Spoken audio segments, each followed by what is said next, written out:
और अभी तक सीट शेयरिंग भी लगभग तय नहीं हो चुका है। क्या महागठबंधन में सीट शेयरिंग का फॉर्मूला तय है? देखिए, महागठबंधन में खबरा होता है उस पर जीएसटी हटा दिया गया है, लेकिन मखाना जो कि भारत में सबसे ज्यादा अगर कहीं होता है तो मिथिलांचल में होता है, उस पर जीएसटी 5% कर दिया गया है। कैसे देखते हैं इसे? देखिए, चुनाव से ठीक पहले इस प्रकार से जो है लोगों के मानदेय को बढ़ा देना, जो पहले पेंशन मिलता था वह सबको बढ़ा देना, इसको कैसे देखते हैं? अब नहीं। अच्छा, वर्तमान में अभी कौन है विधायक, किस पार्टी का है? अभी जदयू के हैं। उनका कार्यकाल कैसा रहा? उसका कार्यकाल जनता से। दोस्तों, बिहार विधानसभा चुनाव के तारीखों का ऐलान हो चुका है और आप सबों को यह जानकारी होगा ही कि अभी तक कोई भी दल सीट शेयरिंग फार्मूला सेट नहीं कर पाई है। एनडीए की बात करें तो चिराग कुशवाहा और मांझी जी अलग थलग चल रहे हैं। यदि महागठबंधन की बात करें तो महागठबंधन में मुकेश सहनी कहीं न कहीं अभी तक अलग थलग दिखाई पड़ रहे हैं। वर्तमान में हमारी मौजूदगी पटना के राजद कार्यालय से है और आज हम आपको यह बताने की प्रयास करेंगे कि आखिर क्या कारण है कि अभी तक सीट शेयरिंग का फॉर्मूला सेट नहीं हो पाया है। उम्मीदवारों की सूची तो खैर अलग ही बात है। नमस्कार, मैं दीपक कुमार और आपने देखना शुरू कर दिया है 16 न्यूज नेटवर्क को। तो चलिए यहाँ के लोगों से हम बात करते हैं और जानने का प्रयास करते हैं। क्या नाम है सर? मेरा नाम है भोगेंद्र यादव। कहाँ से आए हैं? हम 34 बाबूबड़ी विधानसभा से। तो आप उम्मीदवार दावेदार हैं या फिर किसी के समर्थन में आए हैं? नहीं, मैं खुद उम्मीदवार हूँ। अच्छा। हम चाहते हैं जो बाबूबड़ी विधानसभा, वैसे महागठबंधन है, लेकिन बाबूबड़ी विधानसभा आरजेडी का कोई प्रत्याशी हो, आरजेडी का उम्मीदवार हो, वहाँ से हम लोग आरजेडी के पक्ष में है। जो उम्मीदवारी कोई हो। अच्छा, वर्तमान में अभी कौन है विधायक, किस पार्टी का है? अभी जदयू के हैं। उनका कार्यकाल कैसा रहा? उसका कार्यकाल जनता से पूछ लीजिए, उसके बारे में मैं कुछ नहीं कहूँगा। वहाँ की जनता जानती है कि उनका कार्यकाल क्या रहा है और क्या क्या काम किए हैं, वो वहाँ की जनता बताएगी, हम कुछ नहीं बता सकते। अच्छा, ये बताइए, यदि आपको तेजस्वी यादव यदि आपको टिकट देते हैं और आप चुन के जाते हैं तो फिर आपका विकास का रोड मैप क्या होगा? देखिए, जो यहाँ से जो अभी माननीय तेजस्वी प्रसाद जी का जो ऐलान है, माई बहन मान योजना, माई बहन, अभी अभी 10,000 रुपया दिए हैं नीतीश कुमार जी, लेकिन 10,000 रुपया वो है अथी वापसी। अच्छा। 10,000 लोन है। अभी लोग नहीं समझ पा रहे हैं। अभी लोग वोट के लिए ही 10,000 रुपया दिए हैं और फिर कहता है जब 2 लाख रुपया देंगे, ये रिटर्निंग है। अच्छा। और तेजस्वी प्रसाद यादव जी जो घोषणा किए हैं माँ बहन मान योजना, वो 30,000 रुपया हर एक साल में देगा और उसका कोई रिटर्निंग नहीं है। वो वेतन जैसे मिलेगा हमारी माँ बहन को। पहली बार आदरणीय तेजस्वी प्रसाद जी जो हमारे माँ और बहन को इज्जत और प्रतिष्ठा का ख्याल रखते हुए, जो आज जो गरीब गुरबा है, जिसके पास में साड़ी खरीदने का, दोनों शाम भोजन करने का नहीं है, उसके लिए उसने सोचा है कि जो 30,000 रुपया प्रत्येक साल इनको खाता में जाएगा। और जो आज जो जो जी क्या कहते हैं, जो अभी जो वृद्धा पेंशन की बात करते हैं, तेजस्वी प्रसाद जी जो जो अपाहिज है, जो जो विकलांग है, जो दिव्यांग है, जो जो क्या कहते हैं वृद्ध है, जिसको जिसको देखने वाला कोई नहीं है, इस घोषणा किया था जो हम 1,500 रुपया हम देंगे प्रत्येक महीना, लेकिन नीतीश जी उसी का नकल किए हैं, जो 1,500 नहीं देके 1,100 करते हैं। ये नकलची सरकार है। अच्छा, क्या कहेंगे चुनाव से ठीक पहले इस प्रकार से जो है लोगों के मानदेय को बढ़ा देना, जो पहले पेंशन मिलता था वह सबको बढ़ा देना, इसको कैसे देखते हैं? अब नहीं देखते हैं जो 20 साल में पेंशन 400 से नहीं बढ़ा था। और जब तेजस्वी प्रसाद जी जब उस गरीब गुरबा के तरफ नजर गया और कहा हमारी सरकार बनेगी तो पहला कलम कैबिनेट में हम उसको हम 1,500 रुपया करेंगे, बेरोजगारी को दूर करेंगे, तब ये शुरू किए हैं। अच्छा, आपका जो विधानसभा क्षेत्र है, मुख्य समस्या क्या है जो कि अभी तक नहीं हो पाई है? यदि आपको मौका मिलेगा तो आप करेंगे? देखिए, वहाँ समस्या है अभी हॉस्पिटल का जो है सो दुर्दशा है। कहीं हॉस्पिटल में दवाई नहीं मिलता, कहने के लिए जो कहे, जो हॉस्पिटल नहीं है। सड़क भी कई ऐसा जगह हमारे यहाँ है जो पुल पुलिया का अभाव है। अभी हमारे एक हरी घाट है, कई साल से माननीय मुख्यमंत्री जी भी एक हरी में गए थे, तो वो लोग आशा रखे हुए थे, जो आज 10 साल हो गया जो उसको एक हरी में पुल का निर्माण होगा, लेकिन आज तक पुल नहीं हुआ। हम लोगों का आवागमन बाधित है। चलिए, और भी लोग हैं, उससे जानने का और प्रयास एक चीज करते कहते हैं, जो हम लोग तो अपने उम्मीदवारी के लिए हैं, लेकिन यदि बाबूबड़ी विधानसभा में यदि अति पिछड़ा का सीट होता है, तो हमारे माननीय मुखिया जी हैं, अच्छा, सीट अभी किस बिरादरी का होगा, यह तय नहीं है? नहीं हुआ है अभी। अच्छा। अभी पार्टी में मंथने चल रहा है। यदि अति पिछड़ा से हैं और मुखिया है, दो तीन तीन बार मुखिया हुए हैं, यदि अति पिछड़ा का सीट हो तो हमारे अजय साहु मुखिया जी हैं, उनको मौका दिया जाए। चलिए, हम अजय साहु जी से बात करते हैं। क्या नाम है सर, एक बार? मेरा नाम अजय कुमार शाह। अच्छा, आप वर्तमान मुखिया भी हैं। जी हाँ। क्या लगता है इस बार जो है आपके बिरादरी की जो है वह टिकट हो पाएगी? देखिए, आदरणीय तेजस्वी प्रसाद यादव जी का विजन है कि हम सभी वर्गों का A to Z का पार्टी है, सभी वर्गों को साथ लेके चलें।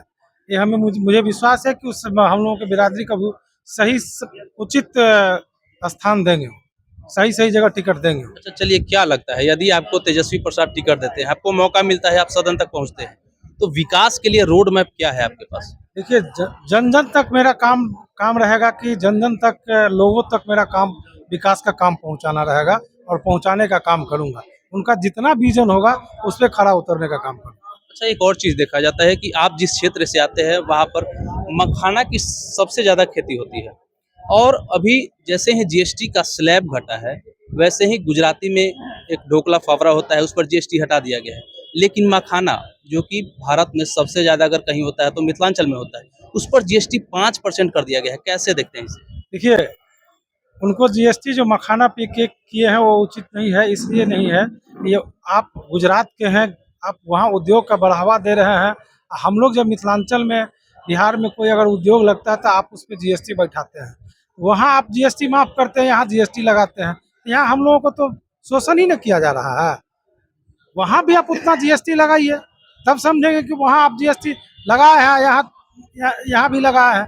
वहाँ आप माफ़ कर रहे हैं, यहाँ हम लोगों को जीएसटी लगा रहे हैं, तो हम लोगों को कहीं ना कहीं परेशानी होती है। चलिए, एक और सवाल छोटा सा उसी मखाने से जुड़ा हुआ है कि हमने देखा है कि कुछ लोग बताते हैं ऐसे कि जो किसान है, किसान से मखाना खरीदा जाता है 40 से 50 रुपए केजी, और जैसे ही वह मार्केट में जाता है, किसी दुकान में जाता है, तो वह 1000 से 1200 रुपए किलो हो जाता है। तो यहाँ शोषण किसका हो रहा है? शोषण तो किसान का हो रहा है। उसको कैसे दूर कर पाएंगे? ये हम लोग को, जो जैसे हम लोग को सरकार बनेगी, हम लोग संभवतः प्रयास करेंगे कि इस समस्या को दूर करने का, हम लोग दूर करने का प्रयास करेंगे। चलिए, और भी लोग हैं, उनसे बात करेंगे और जानने का प्रयास करेंगे। एक बार अपन परिचय बताएं।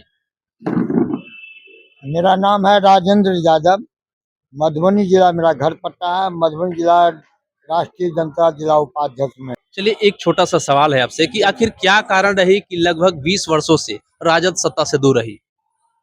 और क्या कारण है? राजद सत्ता से दूर रहने का कारण एक ही है कि हम लोग क्या होता है कि हम लोग गांव घर में रहते हैं, हम लोग क्या शिकारी आता है मगैया, अब वैसा बोली बोलेगा, भाषा बोलेगा, वो जो ही सियारा आया मारा उसको, तो वही भाषा बोल करके बीजेपी सरकार में मोदी जी भाषा बोलते हैं। वही जो कहेंगे साहब 14 लाख रुपया हम सबको खाता में दे देंगे, कितने लोगों को खाता में मिला शायद आप लोग जानते होंगे। आपके खाता में आया? वही ना, मेरे खाता में तो आया ही नहीं, आपके खाता में आया होगा कि आप स्वयं जानते होंगे। तो 14 लाख करके रुपया दे करके लोगों को ठगा। हम लोग के मधुबनी जिला में गए, मुख्यमंत्री जी भी गए और मोदी जी आए, तो चिमनी देखते हैं, कौन सी चिमनी?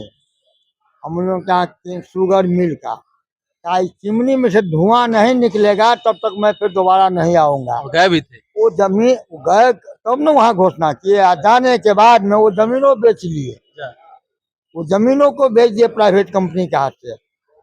इसीलिए झूठ बोल करके आजकल तो झूठों को सब, और लोगों का 2-2 करोड़ लोगों का, नौजवानों को मैं नौकरी दूंगा, सारे लोगों को नौकरी, कितने करोड़ लोगों का आप लोगों को दिया तो आप लोग जानते ही हैं। इसलिए पूरा देश में ठगने का काम किया है, और ठग करके उन्होंने आज तक 20 साल तक उन्होंने राज किया है। यही उनका माने ठग करके राज करने का व्यवस्था। लेकिन इस बार जनता आप समझ गई है 20 साल से ये क्या कर रहा है, कितना ठगने का काम कर रहा है, झूठ बोलने का काम कर रहा है, झूठ प्रचार करने का काम कर रहा है।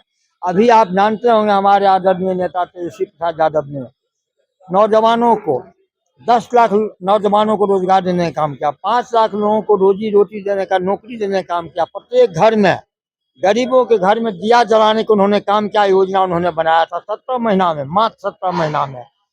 आप देखा जब घर घर में रोशनी जलाने का काम कर रहा है, गरीबों के घर में सामाजिक न्याय को लागू 65% आरक्षण ने 75 आरक्षण दिया, तो आप जानते हैं उसके बाद खला इन लोगों को, राजग वालों को तो देख लिए क्या कर दिया।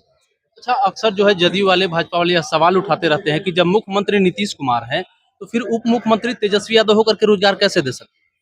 आप जानते हैं मुख्यमंत्री तो नीतीश कुमार जी हैं, सही बात उन्होंने कहा है।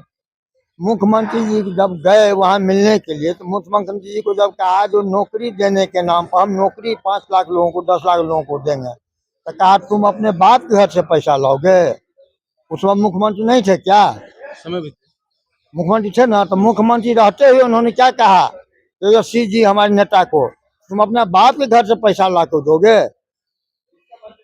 तो मुख्यमंत्री तो थे ही, और उन्हीं के टाइम में अपना जितना विभाग मिला इन सारे जगह से मैंने अपना डाटा कलेक्ट करके कितना पैसा हमारा बचा हुआ है और सबको पैसा निकाल करके उन्होंने जो नौकरी देने का काम किया 5 लोगों को, और 10 लाख लोगों को रोजगार देने का काम किया। तो उन्होंने नौजवानों को रोजगार देने का काम किया ना, गरीबों के घर में दिया जलाने का काम किया ना। इसलिए बिहार में देखा जो ये लोगों ने, राजग के लोगों ने, जो तेजस्वी प्रसाद यादव घर घर में गरीबों के घर में सामाजिक न्याय पहुंचाने का काम कर रहा है, दिया जलाने का काम उनका योजना है, इसलिए इसको जल्दी भगाओ यहाँ से, इसलिए अपना अलग हो गए।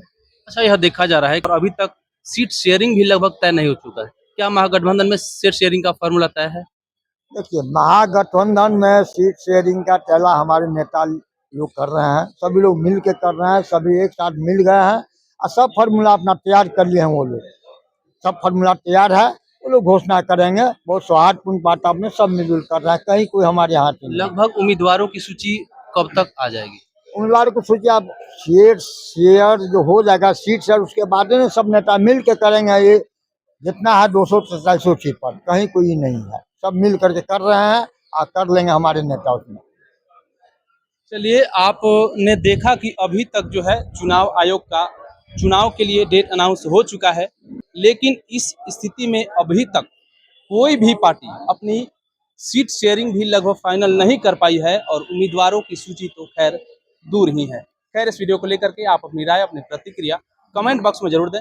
मिलेंगे अगले किसी विजुअल वीडियो के साथ, तब तक के लिए इजाजत दिए। जय हिंद, जय बिहार।